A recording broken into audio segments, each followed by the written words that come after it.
be feeling real comfortable doing it. But and see, one of the things in training, I'll tell people different books they can read. If they want to learn more about integration, they can read some of the Gestalt therapy books. If they want to learn more about early memories, they can read some of the Adlerian books.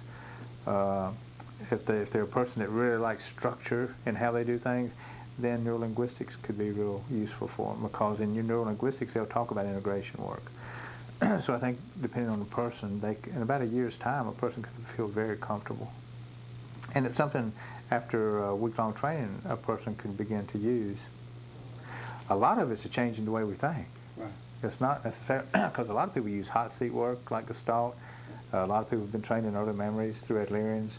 However, it's a change in the thought process to look at the positive aspects of addiction and how to find the positive intents. Right. One of the things I didn't bring up that I'm going to just bring up real quickly is that, and you could use this in multiple family therapy group also, is that not only is the physiology there are words that the addicted people or a person will use to let you know that they're in internal conflict. One of the words is they may be talking about something and come around and use the word but. So they might say, you know, that's really a pretty short butt. Or this is really a pretty short butt. Where it sort of takes away the first. So that's one. When they use but, you know that there's a little bit going on within them. The other word is try. If I hear a client say try, then I know they're leaving themselves a way out. And they're not conning me, but they're giving themselves a way out. Rather than saying, yes, I'll do that to the best of my ability, they're saying, yeah, I'll try. And so those are words, and you hear them used in the world all the time, but those are two words that let me know there's a conflict. One, that the person is giving themselves a way out, the other one, that there is a conflict. What do you do with that? Several things. But I'll usually point it out to them. And then once family members start hearing it, they'll point it out too. So a group will pick up on that very quickly. And then all I say is, are you willing to say and? And that's something years ago that Pearls used to do. He would get people in touch with their butts. And sounds sort of funny, doesn't it? Yeah. And then the other would be when I do try, I'll show them. For example, hand me your pen. Okay. So what I'd like for you to do is to take this pen out of my hand. Okay. Okay. So you took it out, and we both know you can take the pen out of my hand. Yep. Okay. Now I want you to try to take the pen out of my hand. No, you took it out. I know you can take it out because I saw you do it.